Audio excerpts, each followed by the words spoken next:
Perched atop a hill in Napa Valley, the Harrington mansion stood like a solitary fortress amidst lush vineyards, its entrance framed by ancient olive trees. From the outside, the grand house symbolized the extraordinary success of James Harrington, a tech genius who had single-handedly built a billion-dollar empire. But within its cold marble walls, a heavy silence lingered, mirroring the somber mood of its owner. Once a symbol of ambition and innovation, James had been featured on the covers of every major tech magazine. However, a private plane crash a year ago changed everything. Although he had survived, James suffered a severe spinal injury that left him paralyzed. His life was now confined to a wheelchair, with relentless pain serving as a constant reminder of what he had lost. From a dynamic and charismatic man, James had become a shadow of his former self. He shut himself away in self-pity, rejecting all help and expending his remaining energy, driving away anyone who tried to approach him. Numerous nurses had come and gone, none able to endure his cold and caustic demeanor. That morning, James sat motionless by the large window in his study, his vacant gaze fixed on the breathtaking hills of Napa Valley. Even the majestic scenery could not soothe the emptiness inside him. A soft knock on the door pulled him out of his thoughts. "Mr. Harrington," the calm voice of Mr. Peterson, his longtime butler, called from the doorway. "The new nurse has arrived. Her name is Elise Carter." Without turning around, James replied coldly, "I don't need a new nurse. Send her away." "Sir, I believe Miss Carter might make a difference. It's time you accepted professional support," Peterson responded patiently, unfazed by James's attitude. "And may I remind you that your doctor has emphasized this is not optional, but a requirement." James let out a heavy sigh, but didn't argue further. Turning his wheelchair around, his eyes darkened. "Fine, bring her in, but don't expect me to do anything else." Within a minute, the door opened and Elise Carter entered. She was a young woman, slender yet exuding an air of confidence. With her neatly tied hair and sharp, determined eyes, Elise seemed unfazed by the cold gaze James directed at her. Her immaculate nurse's uniform radiated professionalism and precision. "Good morning, Mr. Harrington," Elise greeted, her voice warm but firm. "Thank you for agreeing to meet me." James remained silent for a few seconds, his eyes scanning Elise with a critical look. "What makes you think you'll be any different from the others?" Elise smiled, unshaken. "I'm not here to argue or convince you, Mr. Harrington. I only hope we can work together to improve your quality of life. But even if you choose not to cooperate, I will still do my job well." Her confidence and calm demeanor took James by surprise.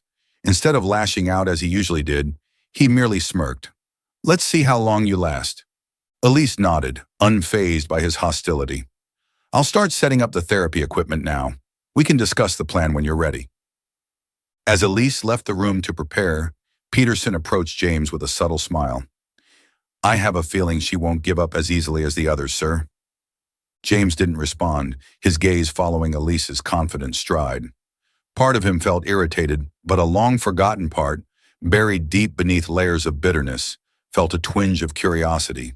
And so, the fateful encounter between James Harrington and Elise Carter began, marking the start of a journey filled with challenges, transformation, and hope. Welcome to today's story. Let us know in the comments which city you're listening from. You might find someone from the same place tuning in. Don't forget to subscribe to our channel. James Harrington was not one to easily accept help, especially from Elise Carter, the new nurse who exuded determination and enthusiasm. In the early days, James refused every exercise Elise suggested. Sitting in his wheelchair, his eyes brimming with frustration and bitterness, he constantly ridiculed her efforts. "Do you really think these tiny movements will make me stand and walk again?" Ridiculous. Elise, despite being irritated by James's attitude, maintained her calm tone. "It's not about what I think, it's about what I know, but it will only happen if you're willing to try." James didn't reply, instead turning toward the window where sunlight filtered through the trees, signaling the end of the conversation. Elise knew that James was building an emotional fortress around himself, but she wasn't one to give up easily.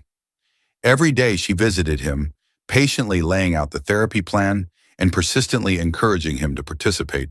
She even brought humorous anecdotes to lighten the heavy atmosphere. One day when James completely ignored her, Elise set down the therapy equipment and spoke with a tone of challenge. You can refuse to do these exercises. That's your choice. But don't think I'll give up. You're not the only one who's ever felt this way. Elise shared a deeply personal story about her father, who had been paralyzed on one side after a severe stroke. He rejected everything. He didn't want to see anyone, talk to anyone, or try anything. But little by little, I helped him overcome it. Her voice softened as she continued. I'm not saying this to win you over. I'm telling you because I've seen it happen. People can change if they dare to try. The question isn't whether you can stand, but whether you want to. For the first time, James turned to look at Elise. He didn't say a word, but a flicker of confusion crossed his face, a crack in his otherwise impenetrable armor. Elise's words seemed to strike a chord with James. The next day, he reluctantly agreed to try the therapy sessions. Though she couldn't hide her satisfaction, Elise kept her reaction professional. She guided James through basic exercises, stretching his arms and gently moving his legs. While James was visibly disinterested, he followed her instructions. Each day, Elise pushed James a little further, step by step. After weeks of persistence, James discovered that he could lift his legs slightly without much assistance. Though a small victory, it was his first achievement since the accident. One day, Elise asked James, "What made you start your tech company in the first place?" James's expression softened, tinged with nostalgia. He shared his youthful dream of creating technology that could transform lives. He mentioned an idea he'd once had, developing devices to assist people with disabilities, a dream he had never pursued. Elise's eyes lit up as she smiled and said, "You can still do it. The question isn't whether you can, but whether you'll face the fear of failing." Her words lingered in James's mind, leaving a profound impact. As James gradually progressed physically, external pressures began to mount. His company's shareholders started pushing to replace him, doubting his ability to lead. The media further exacerbated his isolation, labeling him a fallen genius. James felt as though the world was against him. One day, Elise found James sitting in his study, staring blankly at documents for selling his company. Her voice was filled with concern as she asked, "Are you really going to give everything up? Everything you built? Everything you said you wanted? Are you ready to throw it all away?" James snapped, standing up from his wheelchair and leaning against the desk for support. "You don't understand what I'm dealing with? You think you know what's best for me? You know nothing." James's harsh words deeply hurt Elise. She didn't react immediately, but looked at him for a long moment before saying, "Maybe you're right. I don't understand, but I tried, and it seems that doesn't mean anything to you." That day, Elise packed her belongings and left. Before leaving, she placed a short letter on James's desk, which read, "Sometimes true strength isn't about conquering everything, but daring to stand, even if it's just one small step." James found the letter after her departure. He held it in his hands, his heart heavy with regret, pain, and loneliness. The house felt emptier than ever, and James realized the void Elise's absence had created. The silence around him now mirrored the turmoil within. The mansion, once a fortress James Harrington used to shield himself from the world, now felt emptier than ever. Elise's absence left a void that nothing could fill. James missed the days when Elise tirelessly encouraged him to exercise, her voice firm yet laced with humor as she countered his sarcastic remarks. In the days following Elise's departure, James did little more than sit by the window, staring at the garden where Elise had once urged him to step outside. Loneliness and regret slowly ate away at his pride. One evening, James opened a drawer and found the letter Elise had left. He read and reread the final words. "Sometimes true strength isn't about conquering everything, but daring to stand, even if it's just one small step." These words struck a blow to James's pride. He realized he had spent too much time wallowing in bitterness rather than trying to change. Elise had been right. He had never truly attempted to take even a single step forward. One day, Peterson, James's loyal butler, left a newspaper article on his desk. The article detailed James's career accomplishments, from his early entrepreneurial days to building a leading tech empire. What moved James the most wasn't the mentions of his fame or wealth, but the article's closing statement. James Harrington is not just an innovator, but an inspiration, a man who has shown the world that technology can not only change lives, but save them. These words reignited a sense of responsibility within James. He had once believed he could change the world, and now he realized he couldn't abandon that dream. James decided to try again. He returned to the training room, the space where Elise had once patiently guided him, and began anew, this time without anyone by his side. Initially, every movement was an agonizing challenge. The pain from his spinal injury made him want to quit numerous times. But James recalled Elise's words. No one expects you to be perfect. They just need you to try a little more each day. He reminded himself that if Elise believed in him, he had to believe in himself too. After months of relentless training, James reached an important milestone. He managed to stand up from his wheelchair unaided, even if only for a few seconds. That brief moment was enough to reignite hope within him. James continued pushing himself. Over time, he could navigate his wheelchair independently, without assistance. This progress not only improved his physical strength, but also restored his confidence. The physical recovery also brought clarity to James's mind. He no longer saw himself as a victim of circumstances, but began viewing the accident as an opportunity to accomplish something greater. James decided to revisit the dream he had once shared with Elise, developing medical devices to aid rehabilitation. He spent weeks working tirelessly, designing and refining prototypes. He also reached out to former colleagues, sharing his ideas and persuading them to join his cause. James's passion and determination won over even those who had doubted him. James chose to unveil his initiative at a major press conference. Appearing in public for the first time since the accident, James was still in his wheelchair, but his demeanor had transformed entirely. He began his speech by sharing his personal story. A year ago, I thought my life was over. But through it all, I've realized that not everyone has the chance to stand again after a setback, but we can create opportunities to ensure they never face it alone. James introduced his plans to build centers equipped with advanced medical devices, from intelligent walking aids to technologies that assist people with disabilities in their rehabilitation. He emphasized, this project isn't just about me. It's about everyone who has ever thought they had no chance. I want to prove that everyone deserves a second chance. James's story quickly captured public attention. People admired not only his resilience, but also the sincerity behind his project's mission. The press conference ended with a prolonged round of applause. For the first time in months, James felt as though he had rediscovered his purpose in life. One morning, Elise received a package from James Harrington. Inside was a formal letter accompanied by documents detailing the medical device project James was developing. In the letter, James wrote, Elise, this project cannot be completed without you.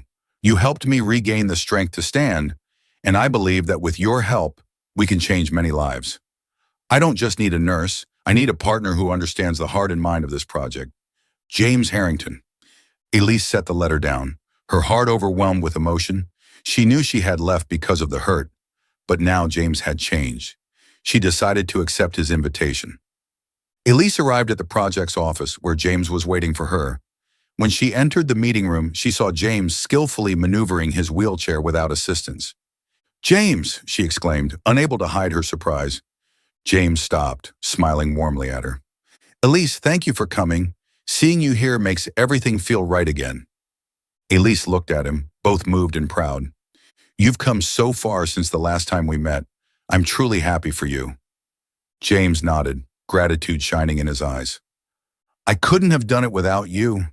Every word, every exercise you taught me, it all stayed with me.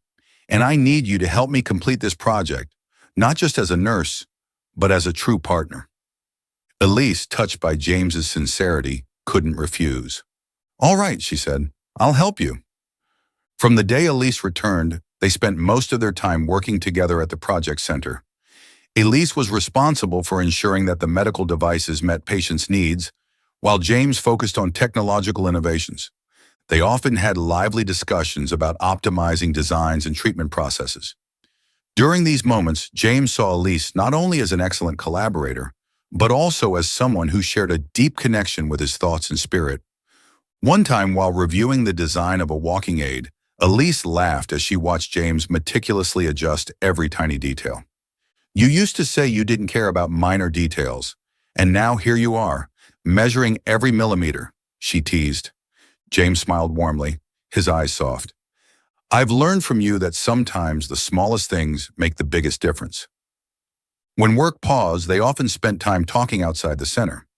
One evening, under the dim glow of garden lights, James and Elise sat together. Elise, James began, his voice deep and sincere, you didn't just help me walk again, you helped me see the meaning of life. Elise looked at James, sensing the truth in his words. James, you did all of this on your own. I only reminded you that you could. James shook his head. No, Elise, you didn't just remind me. You lit the way when I couldn't see anything but darkness. Both began to realize that their relationship went beyond work. Elise felt her heart warm every time James looked at her with trust and admiration. And James, though he didn't say it aloud, knew that Elise was not only his greatest motivation, but also someone he wanted by his side forever. One day, while discussing plans to expand the medical center to a new location, James looked at Elise and said, Elise, this project hasn't just changed the lives of others. It's changed me. And it's all because of you. Elise smiled gently, her heart racing. But she didn't respond immediately, choosing instead to return to work, knowing that both of them needed time to fully understand their feelings. The first medical center established by James and Elise officially opened during a grand inaugural ceremony. The building was modern, accessible, and equipped with cutting-edge rehabilitation devices developed by James and his team. Hundreds of patients and their families attended the event, seeking hope and witnessing James's inspiring story. Elise stood beside James, smiling as she saw the joy in the eyes of those testing the devices for the first time. In his speech, James emotionally stated, "This center is not just a building. It is a reminder that no matter where you are on your journey, there is always hope and people willing to help." The media widely covered the project, praising James's perseverance in overcoming adversity and his dedication to benefiting the community. The center quickly received funding from major organizations, paving the way for the project's expansion. 1 year later, the second medical center was inaugurated in another city. The ceremony was held outdoors in the lush campus of the new center. James, still using a wheelchair, had prepared a special speech to thank everyone. As he finished his address, James unexpectedly set down the microphone and said, "Before concluding this ceremony, I want to share something special with someone very special." Slowly, he stood from his wheelchair, leaning lightly on a support cane. The audience gasped in amazement as James took a few steady steps toward Elise, who was standing at the center of the stage. When he reached her, James knelt down and pulled a ring from his pocket. His voice trembled with emotion as he said, "Elise, my entire life, I've sought solutions to problems. But you are not a problem. You are the answer I didn't know I needed. Will you marry me?" Elise couldn't hold back her tears. Nodding repeatedly, she replied, "Yes, James, I will." Applause and cheers erupted across the stage. In that moment of happiness, James slipped the ring onto Elise's finger, stood up, and embraced her as the audience blessed them with their heartfelt support. A few months later, James and Elise's wedding was held at the new medical center. The venue, adorned with flowers and warm lighting, exuded a blend of simplicity and elegance. The most touching moment was when James walked down the aisle on his own, taking just a few short but powerful steps that brought many guests to tears. Elise waited for him at the end of the aisle, her eyes filled with pride and love. As he took Elise's hand, James softly said, "We've come a long way together, and I can't wait to begin the next chapter with you." They exchanged their vows in the presence of family, friends, and the patients whose lives had been changed by their project. After the wedding, James and Elise continued working tirelessly to expand their initiative. Their medical centers not only provided rehabilitation, but also became hubs for training healthcare professionals, spreading the shared values of humanity and compassion they both upheld. One afternoon, standing on the balcony of the center, James and Elise looked down at the courtyard where patients were using the new equipment. The laughter of children and the first steps of individuals regaining mobility filled the air with joy and hope. James spoke in his deep, warm voice. Elise, there was a time when I thought my life ended with that accident, but you showed me it was only the beginning. Elise smiled and took his hand. And we will keep building, not just for others, but for ourselves too. Now married, James and Elise continued to stand side by side, not only as partners in work, but also in life. Their love not only helped them overcome their challenges, but also inspired thousands of others. Looking toward the future, they knew recovery wasn't just physical. It stemmed from love, determination, and an unyielding belief in a brighter tomorrow. The story conveys profound lessons about resilience, love, and compassion. James's determination demonstrates the power within us to overcome life's greatest challenges. Elise's patience and support show how the right companion at the right time can change someone's life. Their love proves that together, two people can conquer anything. Above all, James's decision to use his success to help the community highlights the importance of living a life dedicated to others. Thank you for staying with us until the end. Let us know your thoughts on this story in the comments below. What type of stories would you like to hear next? Don't forget to like, share this story, and subscribe to our channel for more. Paris, the city of light, where every cobblestone street seems to hold endless stories of love and hope. Under the brilliant glow of the Champs-Élysées' golden lights, amidst luxurious boutiques and bustling crowds, Clara Bennett lived a simple yet meaningful life. At 27, she devoted her passion and time to working for a nonprofit organization, helping the homeless who struggled with life's adversities. Though busy with work, Clara never let go of her hope for a brighter future, not only for those she helped, but also for herself. In her small apartment nestled in a quiet neighborhood, Clara often sat by the window, her gaze dreamy as she looked toward the glowing Eiffel Tower, imagining her unfinished dreams. That evening, Clara was tasked with organizing a fundraising gala at the Ritz Paris. The grand ballroom, adorned with crystal chandeliers and white roses, was filled with Paris's most prominent figures, from accomplished business people to talented artists. Clara, dressed in a modest yet elegant evening gown, quietly managed every detail to ensure the event's perfection. Among the crowd, a man in a wheelchair caught her attention. He was James Fairchild, a renowned millionaire known for his generous philanthropic contributions, but rarely seen in public. His handsome face, tinged with a quiet sadness, held Clara's gaze. James, who was accustomed to keeping his distance from others, noticed Clara's look. Though familiar with attention, there was something different about her gaze. Not curiosity or pity, but genuine warmth. He nodded slightly in acknowledgement, a small gesture that conveyed his refined and captivating demeanor. As the gala transitioned to the auction segment, Clara, busy reviewing her list, accidentally dropped a few papers onto the floor. She bent down to retrieve them, and at that moment, James approached her. He leaned forward, picked up one of the sheets, and gently handed it to her with a warm smile. "Is this your?" James asked, his voice deep and courteous. Clara looked up, slightly flustered, yet composed. "Thank you," she replied, her eyes meeting his in a brief but meaningful moment. Their brief exchange was simple, but Clara felt something unique about James. Beyond the aura of power that surrounded him as a millionaire, there was a rare gentleness and serenity in him.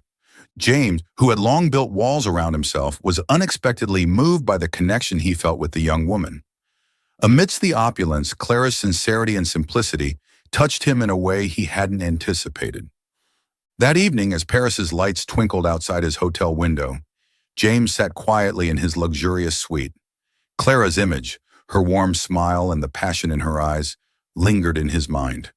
He realized that their encounter was more than just coincidence. It could be the beginning of something much greater, not only for him, but also for Clara. And so, in the heart of radiant Paris, two people from vastly different worlds shared their first moment of connection. A gentle yet profound encounter, like a tiny spark flickering amidst the complexities of life. Welcome to today's story. Let us know which city you're watching from. Don't forget to subscribe to our channel to never miss out on meaningful stories like this one. Paris, with its tree-lined streets and the soft melodies drifting from roadside cafes, became the backdrop for the growing bond between Clara and James. Charity events served as the natural bridge connecting them.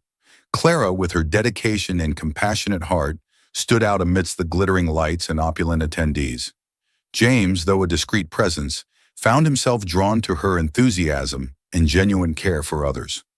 One evening, during a charity auction at an art gallery, Clara was busy coordinating the event.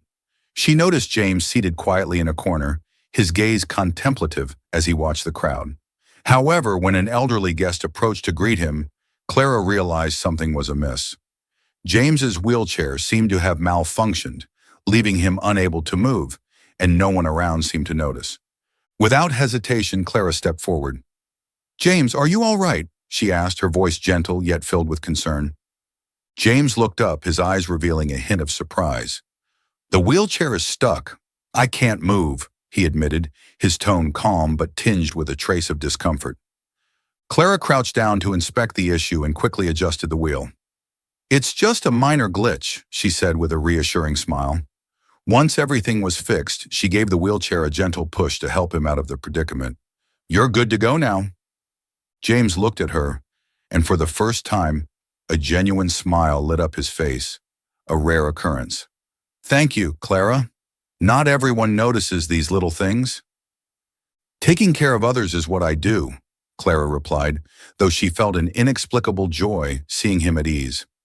From that moment, an unspoken connection seemed to form between them. James began attending charity events more frequently, not out of obligation, but because he knew Clara would be there. Her presence brought him a sense of ease and comfort he seldom experienced in his world. One late afternoon, during a charity picnic organized for underprivileged children in the Parisian suburbs, Clara and James sat together on a wooden bench. The children played and laughed nearby, and Clara watched them with tender eyes.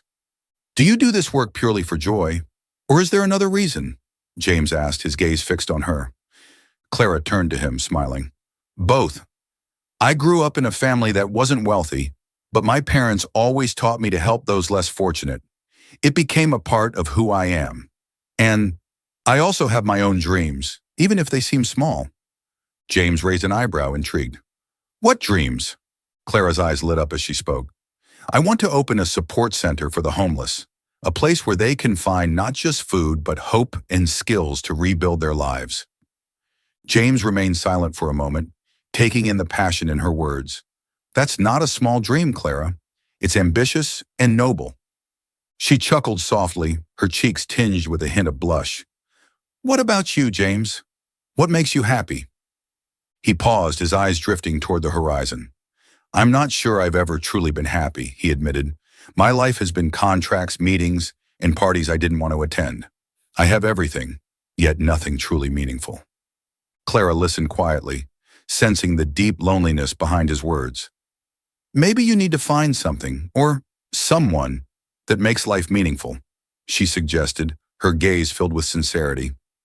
James turned to her, a faint smile forming. "Maybe you're right, Clara." From that day forward, their conversations became more frequent, extending beyond charity work to include their everyday lives, dreams, and fears. James gradually opened up, sharing things he had never told anyone before. Clara, in turn, discovered in James a kindred spirit, a person who not only listened, but also understood. Their relationship blossomed from simple conversations. Each moment together deepened the connection they shared, a bond neither of them had expected, but both came to cherish profoundly. The early summer days in Paris brought the sweet fragrance of blooming flowers and soft sunlight filtering through the streets. Clara and James were becoming an inseparable part of each other's lives, though neither had yet confessed their true feelings. They spent increasing amounts of time together, from community projects to endless conversations about life. One afternoon, during a visit to a homeless shelter, Clara was guiding a group of children in making crafts out of recycled paper. James, seated in his wheelchair, watched her from a distance. His gaze reflected admiration as he observed the joy and dedication she brought to her work with the children. "James, can you give me a hand here?" Clara called out, waving at him with a cheerful smile. James chuckled and wheeled himself closer. "I'm not sure I'm any good at crafts." "That's fine. I just need you to hold these papers for me," she replied, her eyes twinkling with amusement. James assisted her in cutting and gluing decorations. The children quickly warmed up to his presence, and Clara's heart swelled with warmth as she saw how naturally James engaged in the activity. After the session ended, they walked, or rather strolled, along the Seine. The river reflected the vibrant hues of the setting sun, and the faint sound of an accordion playing in the distance added to the romantic atmosphere. "You're really great with kid," Clara said, breaking the silence. James smiled faintly. "Maybe it's because I've never had the chance to experience this before. Little things like this make me realize how much I've missed in life." "Then you should do more of it," Clara suggested. "You could help me with other community projects." James nodded, his gaze soft as it lingered on her. "If you're the one leading, I'll gladly join anytime." As they spent more time together, Clara realized she was falling for James, not for his wealth or his charm, but for his genuine kindness, warmth, and the effort he made to overcome life's challenges. Every time he smiled or listened intently to her dreams, she felt an undeniable connection. Yet James kept a certain distance. A persistent worry gnawed at him, the fear that his paralysis would impose too many difficulties on Clara in the future. One evening, after attending a charity gala, they sat together on a bench near the Eiffel Tower, its golden lights casting a soft glow over them. "Clara, there's something I need to say," James began, his voice low and thoughtful. Clara tilted her head, her eyes focused on him. "Go ahead." James hesitated, his gaze dropping to the ground. "I know you're an incredible person, and I truly cherish what we've shared, but I don't want you to feel burdened by my limitations." Clara remained silent for a moment before gently placing her hand over his. "James, I don't care about what you think are limitations. I love the way you see the world, the way you help others, and the way you make an effort without needing to impress anyone. That means more to me than anything else." James looked into her eyes, and for the first time, he felt deeply understood by someone. "Clara, you have no idea how much your words mean to me," he whispered. A week later, James decided it was time to express his feelings fully. He planned a romantic evening to propose to Clara. By the Seine, under the soft golden glow of streetlights and the gentle sound of the river, James arranged a perfect setting. A small table with red roses and wine created a scene straight out of a fairy tale. Clara, dressed in an elegant blue dress, arrived and lit up when she saw the setup. "You didn't have to go to all this trouble," she said, both touched and surprised. "But I wanted to," James replied, his eyes filled with sincerity.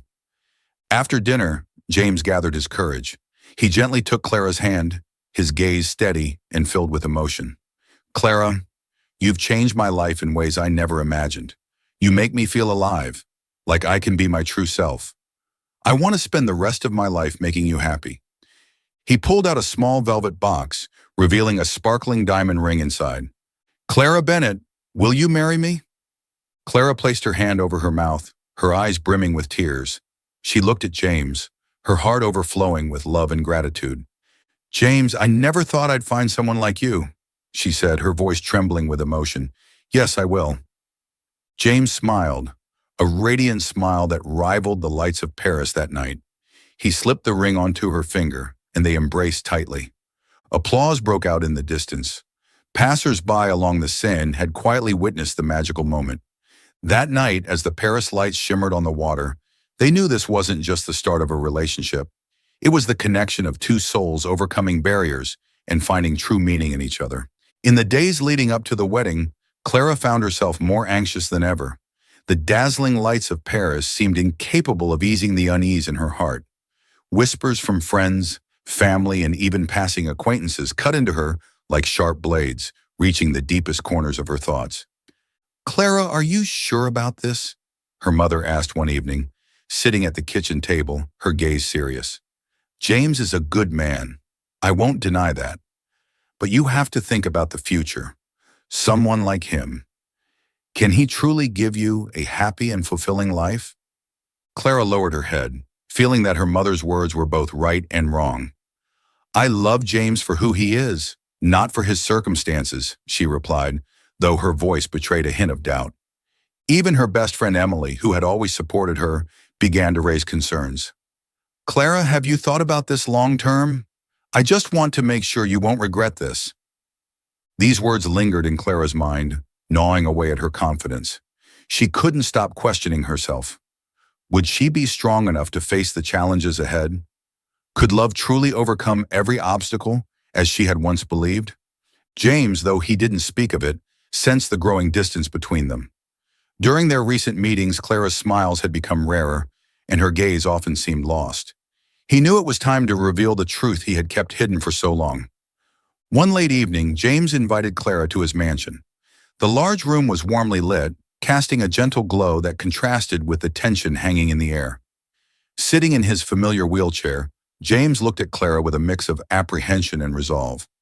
"Clara, I need to tell you something," James began, his voice deliberate and serious. "I don't know how else to say this, so I'll just say it outright. I'm not actually paralyzed." Clara's eyes widened, her lips parting as if to speak, but no words came out. "What do you mean?" she finally whispered, her voice barely audible. James exhaled deeply, his gaze falling to the floor. "I created this facade years ago. After being betrayed by people I trusted, friends, business partners, even someone I once loved, I felt I couldn't trust anyone anymore. The wheelchair became a shield, a way to protect myself from those who only wanted to be close to me for my wealth or status." Clara stepped back, the ground beneath her feet seeming to give way. "You're saying that everything I've seen has been a lie? That you've been deceiving me from the very start?" James lifted his head, his eyes filled with pain. "No, Clara. Everything between us has been real. I've never pretended about my feelings for you, but I was afraid that if you knew the truth, you'd leave me." Tears streamed down Clara's face as she shook her head. "James, I didn't love you because of your wealth or because you were in a wheelchair. I loved you for who you are. But this is too much. How can I trust you now, knowing you've kept such a massive secret from me?" James wheeled closer, trying to reach her. "Clara, please, listen to me. I know I was wrong, but my love for you is real. I just wanted to know if someone could love me for who I am, not for what I have." Clara left James's mansion that night, her heart heavy with confusion and hurt. In the days that followed, she avoided him, drowning in a storm of emotions. Though the wedding preparations continued, Clara felt as if her heart were breaking piece by piece. The wedding day arrived, and Paris gleamed under the early spring sunlight. The church was adorned with white roses, a symbol of purity and true love. Friends and family gathered, filling the space with anticipation, but Clara felt like a stranger in the crowd. As she walked down the aisle, Clara saw James standing at the altar, looking dashing in his tailored suit.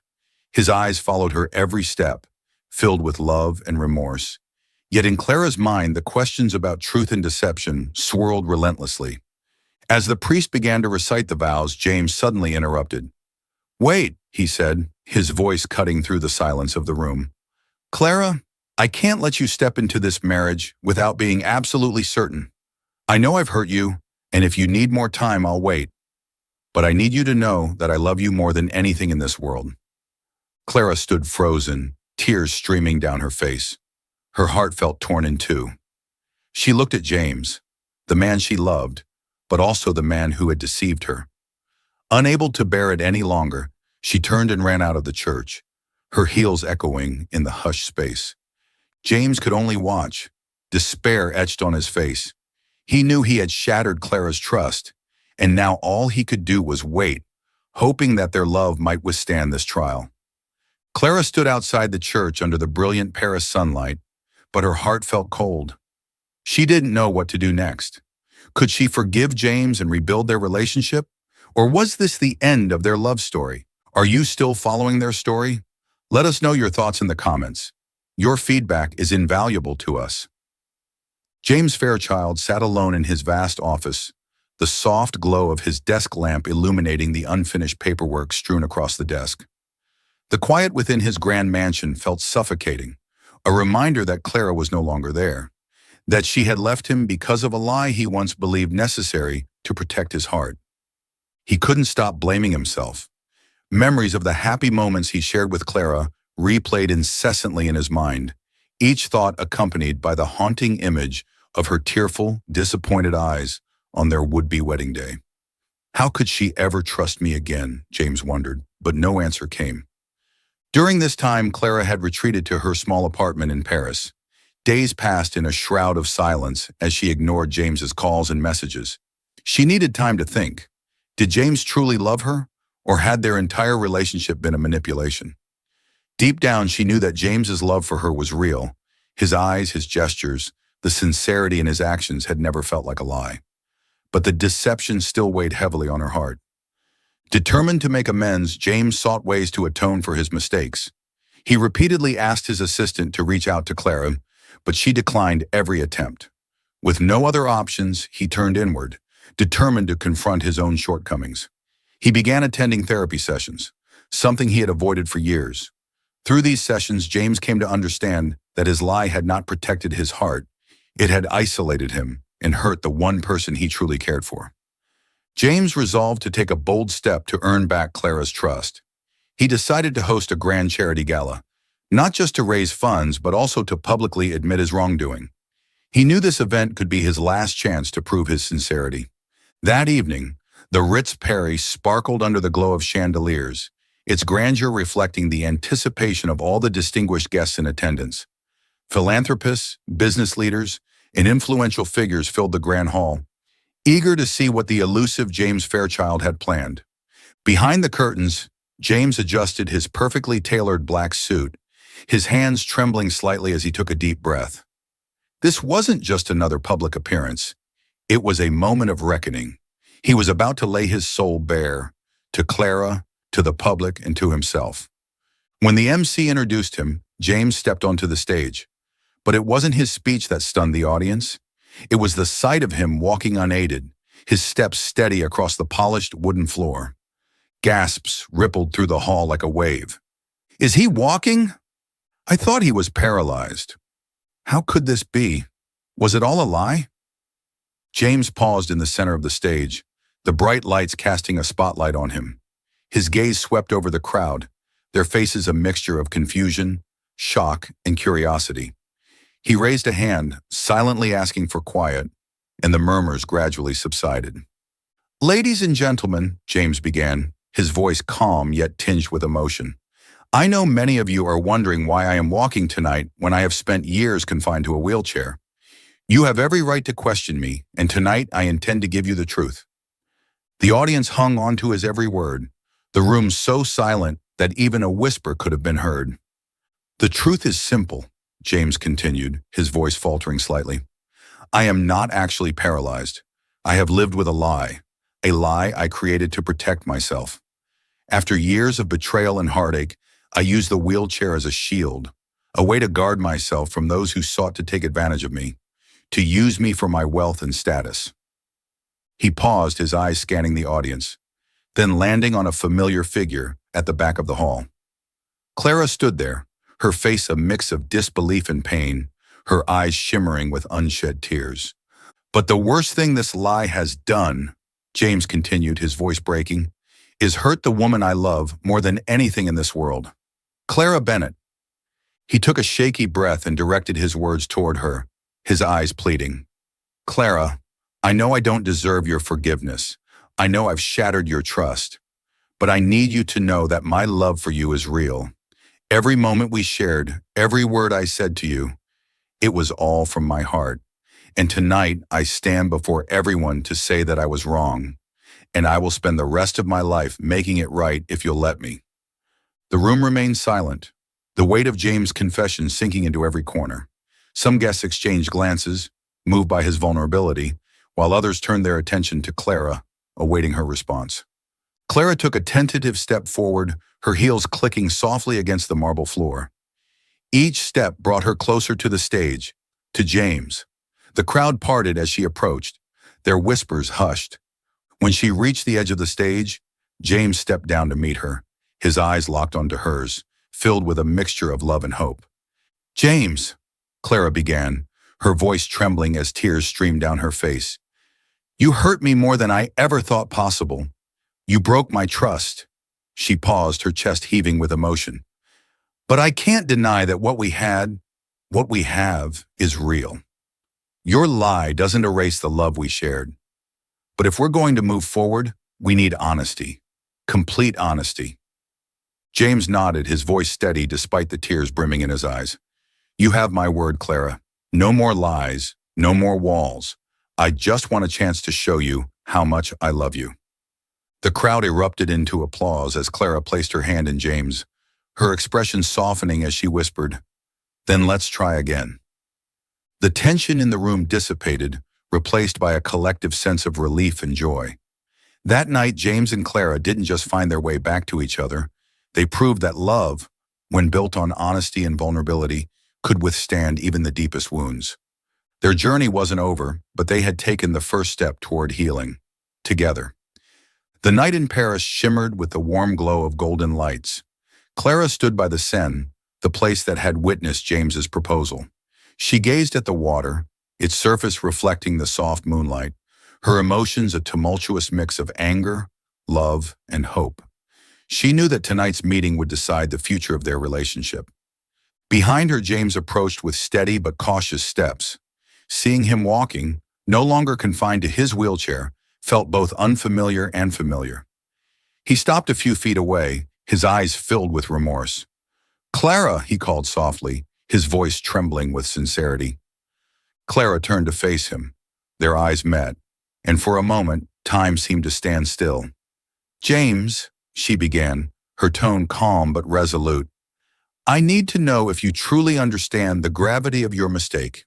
James nodded and took a deep breath. "I do, Clara.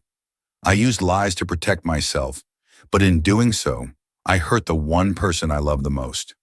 I won't make excuses for what I did, but I need you to know that my love for you has always been real, from the very beginning." Clara closed her eyes, letting his words wash over her. When she opened them, her gaze was firm. "James, I still love you, but if we're to move forward, we need to rebuild from the ground up. No more secrets, no more facades. I need honesty and trust." James stepped closer and gently took her hands in his. "I promise, Clara. I'll spend the rest of my life proving I'm worthy of your love." Her expression softened and she nodded slightly. "Then let's start again." 1 month later, Clara and James exchanged vows in an intimate garden wedding just outside Paris. It was not a lavish affair, but a warm, simple gathering of close friends, family, and those they had helped through their charitable work.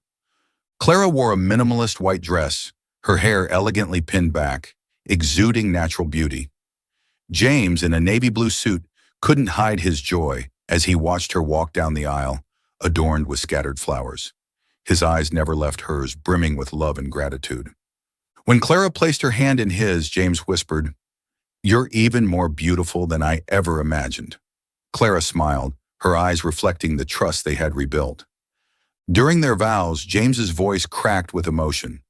"Clara, I promise to always be truthful to you, to stand by you no matter what life brings. You are not just the woman I love, but the one who taught me that love is about honesty and forgiveness." Clara responded with quiet strength. "James, I promise to always trust in you and in us. No matter how many challenges come our way, I know our love can overcome them." When they kissed, applause erupted from their guests. But more than applause, there was a collective sense of joy and blessing for the couple who had weathered so much to be together. After their wedding, Clara and James chose a life of simplicity but deep purpose. They moved into a modest home in the Parisian countryside, surrounded by lush greenery and sunlight. Their house was not just a sanctuary, but also the birthplace of new dreams. Clara founded an art center for underprivileged children, teaching them to paint, craft, and see the world through the lens of creativity. James not only provided financial support, but also actively participated in the classes, teaching the children about compassion and the importance of giving back. One day, while they were organizing the children's artwork, James chuckled. "You know, every one of these paintings feels like a piece of my life. Each brushstroke tells a story, an emotion, and you're the one who brought this to them, and to me." Clara smiled, gently placing her hand on his shoulder. "And you gave me the strength to do it, James. We're a team." Life was not without its challenges. There were tiring days, moments of disagreement, but they never let misunderstandings linger. James often reminded Clara, "I lost you once. I'll never let that happen again. Clara, true to her word, always supported James. Whenever he felt overwhelmed by work or societal pressures, she reminded him that his worth lay not in his possessions, but in how he loved and contributed to the world. Years later, their once quiet home was filled with laughter as they raised two children, a boy and a girl. Clara and James taught them kindness, empathy, and the value of helping others. The family often worked together on charity projects, bringing joy and hope to those in need. One evening, as they gathered around the dinner table, candlelight casting a warm glow, James took Clara's hand and said, "I never imagined my life could be this complete, and it's all because of you." Clara smiled, her eyes filled with happiness. "And I never imagined love could teach me so much. Thank you, James, for building all this with me." The story of James and Clara is more than a tale of love. It's a testament to the power of honesty, trust, and forgiveness. True love doesn't just endure challenges, it transforms us into better versions of ourselves when we have someone by our side willing to love, share, and grow. Thank you for staying with us until the end. Let us know your thoughts on this story in the comments below. What type of stories would you like to hear next? Don't forget to like, share this story, and subscribe to our channel for more.